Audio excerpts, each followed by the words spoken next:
За сайн бацгаа өнөөдөр би нориогт эм зүйч нар ямар ажил хийдэг талаар танилцуулъя гэж бодож байна. Тэгэхээр яг хуу энгийн эмээ санд бол ажиллаж байна. За мэдээж клиникт ажилладаг эмч зүйч нар бол өвчтнүүдийн бүхий л одоо хэрэгжилж байгаа эмийг эмчтэй ярилцаад эцсийн шийдвэр гаргахад оролцдог ийм одоо нарийн мэргэжил. За ихэвчлэн магистр хамгаалсан хүмүүс клиникийн эм зүйчд бол ажилладаг.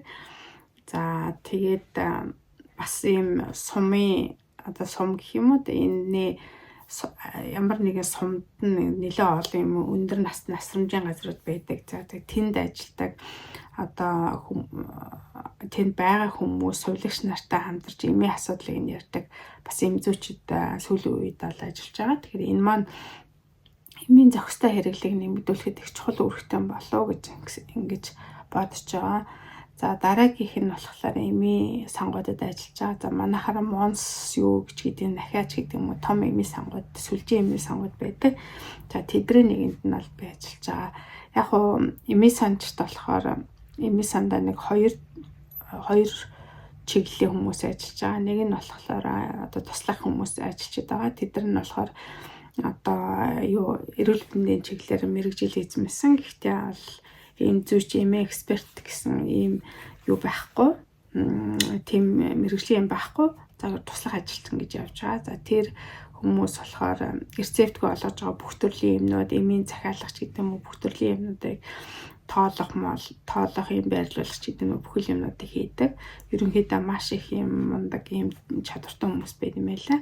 За дараагийн хэсэг нь болохоор яг ингээд өвчтөнд ийм олгодог ийм ажлыг хийдэг. Өөрийнхөө лицензээр одоо хамгаалдаг гэсэн үг тийм ээ. Ийм хүмүүс байгаа.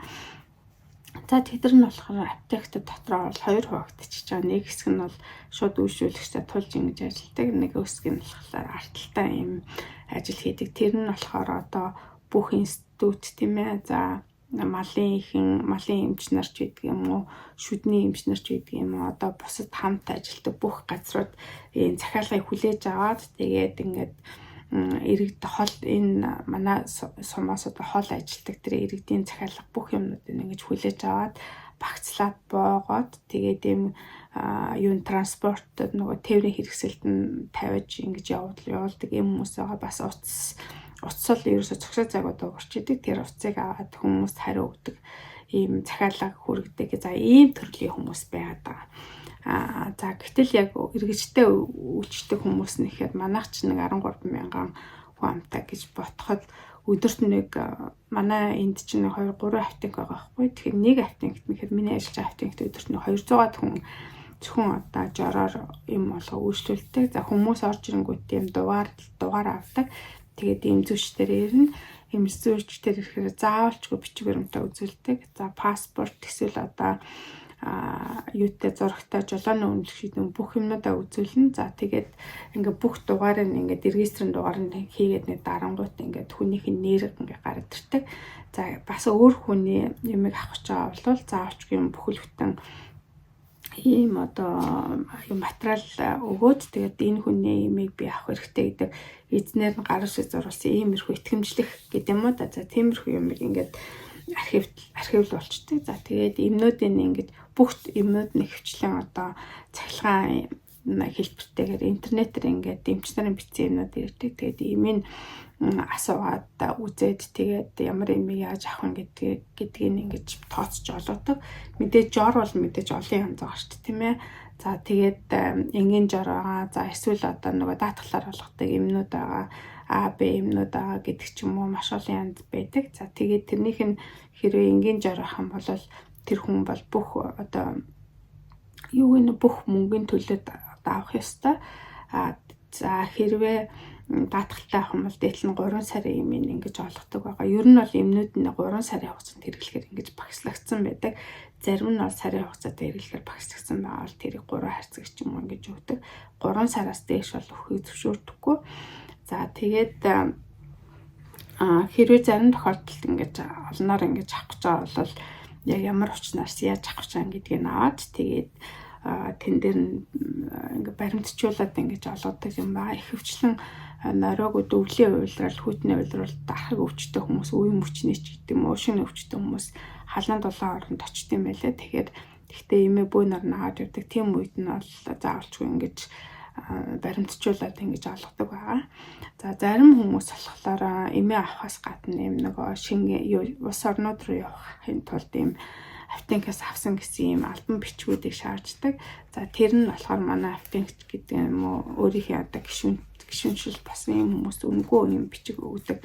Тэр нь яд юм бэ гэхлээр ингээд эмнүүд олгосон бүх эмнүүдээс аль эмд нь одоо хил гайл дээр юм боломжтой гэдгийг ингээд хагтлаад ингээд бүр ингээд хэвлж өдөр уух тун бүх юмтай ингээд хэвлж гаргаад тэгээд автенгийн таних тэмдэг эмзүүч одоо хувийн дугаарч гэдэг юм эмчийнхэн дээр мэртэ бүх лүтийн баримтчгийг олгодог байгаа. За тэр эмээ аваад хүмүүс явна. Би нэг влог дээр хэлжсэн нөгөө эмээ хайрцаг тийм хүмүүс эмээ савлж болохгүй юм бүхэлдээ хайрцагтай ингээ авч явдаг.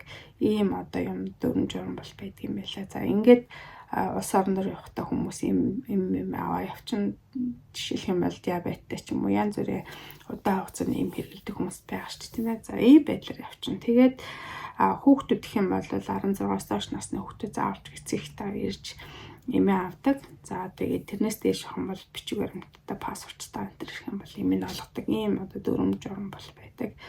За тэгээд эмзүүч бол зөвхөн эмээ олгож зогсохгүй одоо ялангуяа антибиотик за босод одоо бүх төрлийн баг антибиотикнуудыг ингэж үзээд авна гэх юм бол эмчэнд бичсэн байлаа гэхэд заавалчгүй одоо эмээ стандартыг нэг харьцуулж үзэн. Гэтэл стандарт дээр нь тухайлах юм бол одоо юуны уушигны хатгааны үед одоо 4 удаа 1 грамаар амоксиклин хэрэглэх байлаа гэж бодъё. Бичсэн байлаа гэж бодоход эмч нь 3 бичсэн. Тэгээд 7 хоног хэрэглэх стандарт байхад 5 хоног гэсэн байвал заавал тэр эмч рүү яриад стандартаар юм байна. Та яагаад ингэж бодсон бэ? Нэтрэг ингээ яриа хөрөг хийж чад. Тэгээд стандартын дагуу болгож олгодог юм ба. Эсвэл эмчин жороо шинжилнэ, эсвэл эмчтэй яар тохирсон гэдэг тэмдэглэгээ хийжээж тэр антибиотикийг олгодог. Ийм дөрөв журам бол байгаа. За бусад эмнүүд дээр ч ялгаагүй ийм юмнууд бол байдаг. За тэрнээс гадна ийм юмнууд байгаа. Зарим одоо тусгай одоо биологийн бэлтгэлүүдийг сард 1 удаа тариулдаг ийм хүмүүс байгаа. Ялангуяа харшлын үед тусгайлан бэлтсэн биологийн маш өндөр үнэтэй нэг нь ихтэл одоо 10 сая, нэг нь 3 саяас ахвал янз бүр үнэтэй юм дэх байхгүй сард 1 удаа тарьдаг. За тэр нь үе мөчний хүчин, ревматизм байж, дох байж, эсвэл илэгний одоо өргөсөлтэй хүмүүс байж гих мэтлэн ийм ховор юмнуудыг зөвхөн 2-3 дахь шатлын нарийн мэргэжлийн эмч бичин. За тэгтээ тэрийг бол зөвхөн сар тутамд нэгээр нь ингэж олгодог ийм дөрөв журам зохицуулагдсан байт юм байлаа. Тэрийг бол сараас дээш хугацаараа олохыг бол хориглосон байдаг.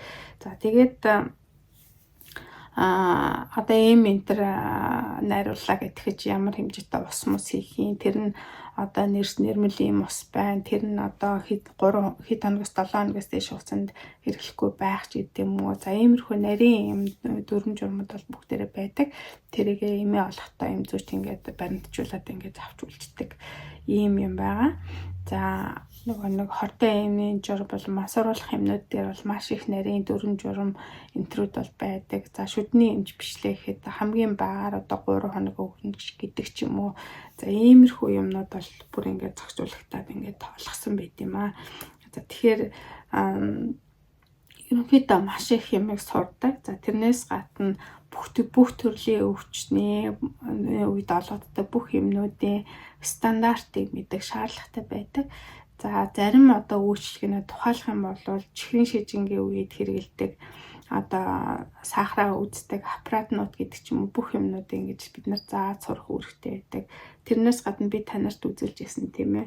Одоо юм нөгөө юуны астм болон харшлын үед хэрэгэлдэг юм сордог юмнууд байдаг шүү дээ тийм ээ. Одоо надад энэ хавар байна уугүй юу. За тэгээд тэр юмнуудыг энэтэй бүр ингэж заавалчгүй ирэх болгонд нь хэлж үзүүлж ингэж сургах юм үргэн байдаг. Тэр утгаад аралтын хэмждэг ч юм уу эсвэл одоо вакцин хийдэг тий. За тэгээд дээрэс нь маш олон янзын юмнуудыг одоо эмзүүчнээр мэргэжлийн хүмүүс мэдэх хэрэгтэй сурах юм шаардлагатай байдаг. Тэгээд ийм мэргэжлийн зүгээс жишээлх юм бол ерөөсөө эмийг зүгээр л маа гэдэг хүчгүй одоо манайд чинь ингэдэж штэ би ингээд 3 ширхэг ийм амаар антибиотик амаар нэхэр чинь нөгөө тэг чинь задлж өрөөл ингээл хүчтэй шүү дээ. Цаасан дээр ингээл нэрийг гараар бичил. Тийм бол энд юусэн байхгүй. Тэгээд шууд ингээд хаягтай. За тэр хаягн дээр нь ямар юм гэдгвэл эмнийхэн нэр, өглөө уух юм, орой уух юм уу, хоолтой уух юм уу, уухгүй юм уу, энийг ус үед одоо нарны тосыг хэрэглэх юм уу, хэрэглэхгүй юм уу. За хоолтой хэрэглэх юм бол ямар хоолтой хэрэглэж болох юм. Одоо сүү цагаан үдээтэй хэрэглэж болох юм уу, болохгүй юм уу гэх мэтлийн нарийн юмнууд ингээд зааж өгдөг. За тэгээд тэрнээсээ гадна хүнтэйгээ ярина, ямар нэгэн гаж нөлөө гарах юм бол хаана яаж хандах юм гэдэг ч юм уу. За эсвэл одоо нэг төрлийн бодистой тэгээ 3 янзын нэртэй юм 3 янзын өргөнтэй хэмэл заавалчгүй мэдээлээд тэгээд тэр хүн сонголтын хийх юм эрхийг ингэж өгдөг байгаа. Гих мэтлэнгийн за тэгээд антибиотик хийх гэж байгаа хүн болгоноос харшилтай яа харшилгүй юу те ямар юм хийж исэн энийг ус уухаар одоо гүйлгэх ч юм уу иймэрхүү юмнууд үүсч болцсохгүй. За мууган цөртөж болцсохгүй тэр үед нь ийм арга хэмжээ аавна.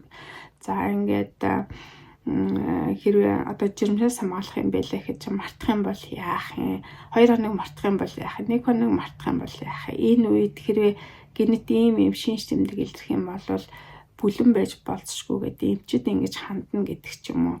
За тэгээд тэрнээс гадна одоо юу гэдгийг жирэмснээс хамгаалах юмнууд ч юм уу ямар нэгэн дааврын юмнууд ингээд авахд одоо нарны идэвхжил ихсэж байгаа ийм үед нарнаас хамгаалах тийм тосыг ингээд түрхэх хэрэгтэй гэдэг. За нарнаас хамгаалах тос авлаа гэдэг чинь таны нүрч хуурай юм уу, батхтай юм уу, эсвэл хэвий юм уу те та шүршдгийг нах юм уу, эсвэл бассейнд орох юм уу, эсвэл ингээ хийх юм уу, бүх биендээ төрөх юм уу гэдэг ч юм уу. Ерөөсө бүх төрлийн тийм юмнууд ингэж асууж лавлж ингэж өгдөг. За нэг хүүхдэд уучлаарай нэг хүүхдэрээд одоо өвчин намдах парацетамол авлаа гэдэгт чинь тэр хүүхдтэй ярина тийм ээ. Яагаад гэвэл сүүлийн үед парацетамолын хэрэглээ маш их өндөр байгаа учраас хүүхдүүд нэг сургуулийн хүүхдүүд парацетамол уугаад зарим нь бол илүү их хэмжээгээр уугаад мэдхгүйгээс ингээ хохирдог. Нөгөө талаас гэвэл одоо төр өвчин намдаад юм жоохон донтох маягтай эми гаралтай толгой өвдөл гэдэг юм ихсэд байгаа хгүй. Тэгэхээр энэ залуучуудтай хүүхдүүдтэй маш сайн ингэ тулж ажиллах шаардлага гардаг. Тэгээд жишээлбэл батганы юм авахгүй зөндөө олон бас хүүхдүүд ирдэг, залуучууд ирдэг. За тэднэртэй чинь нэлээ ингээ ярина те. Цусны даан руу энийг өгч болохгүй, жирэмснээс хамгаалах юмыг хэрэглэх хэрэгтэй. Тэгтээ тэр хүмүүст нэг сараас дээш хугацааны юмыг хийж өгдөггүй батганаас хамгаалах юмыг. За тэгээ баахан мэдээлэл ингэж өгч байгаа. За батганаас хамгаалах юмыг хэрэглэхээр аюул хуурашилт үүсдэг. Арс хуурашин, нүдний салт хуурашин, хамар хуурашин, амны ам хуурашин. Хэрвээ энийг ингээд анхаарах байхan бол шүдний кариес одоо шүд хорхойтолт нэмэгдэн. Хамрын энийг яахгүй бол харшил юм уу янз бүрийн шарах хамар доторчин гарна. За нүдэндээ юм тусах тусаалга хэрэглэх байхan бол нүдний салст чи өрөвсөд ингээд нүд чи өвдөнө гэдэг ч юм уу тийм ээ. За ийм бүх төрлийн цогцсон мэдээллийг эмзүүчд өгөх юм шаардлага байдаг. Гэхдээ харамсалтай нь бол бид нар маш хүмүүс ирдэг учраас нэг хүнд нэг 5 минуттай ч юм уу одоо хэдэн юм авах шалтгаалаа 5 минут ч юм уу зарим хүнд 3 минут гаргах юм шаардлага ахиж байгаа. Тэгээд тэр болгонд одоо яг мэрэгжлийн имийг батсан юм мэдээлэл өгөөд ингэдэг. За эндхийн автонк үедээ нэг сайхан юм нь юу вэ гэхээр хүмүүс гэртээ ингээ хэрэглэхгүй ч юм уу одоо жишээлбэл 20-30 антибиотик ширхэг антибиотик үлэхэд 20 хэрэглэчихэд 10 хэрэглэхгүй байх юм бол үлдэгдлийн юмнуудаа автонктай уутан тэгээд авчирд өгдөг. Тэгээд тэрийг тусгай юм савнд ингэж хүлээж аваад тэгээд ингээд устгалд ингэж явуулдаг. Төвлөрсөн устгал руу явуулдаг. Ийм дүрм журм тогтсон хүмүүс нь ч гэсэн ингээд сурцсан байж байгаа. Тэгэхээр энэ эмийн сангийн үйлчлэгээ бол ер нь бол ийм л одоо мэрэгжлийн төвшөнд байх хэрэгтэй юм шиг байлаа. Тэгэх юм бол манай Монгол шиг тийм ээ гар дээрээс юм зарахч гэдэг юм уу, гар дээрээс худалдаа хийх гэдэг юм уу, худлаа үнэнтэй фэйсбүүкээр мэдээлэл хийх ч юм уу, иймэрхүү юмуд бол бүх юм хумигдах юм байна гэж ингэж ойлгосон. Ер нь бол мэрэгжлийн энэ хүмүүсийг ямар нэгэн ийм болон янз бүрийн юмыг ингэж эмч нарыг ийм рекламдах янз бүрийн юмыг бол хуулиар хоригдсан байдаг. Гэхдээ би зарим юм дээр ингээд дүрс мөрс нэр мэрийн ингэж хилээд үзүүлж байгаа. Яагаад тэгж байгаа гэвэл энийг нэг рецептгүй зардаг эмээ сан зархаас гадна дэлгүүр болон бензин колонк гэдэг ч юм уу тиймэрхүү газрууд зардаг учраас бид нарын нэрийг ингэж зарим үед тохиол хэлдэг. Тэрнээс бол ерөөсөн тийм жороор зардаг эмнүүдийг бол мэдээч та нэрээр хэлсэн ч гэсэн энд бол жоргүй олох боломжгүй учраас зөв хэрэглээ талаас нь хэлт юм аа. Тэгэхээр иймэрхүү мэдээллийг өгөж бодсон. Тэгээд манай Монголд олон одоо эмээ сан ажиллаж байгаа олон төрлийн зөвлөгөө өгч байгаа.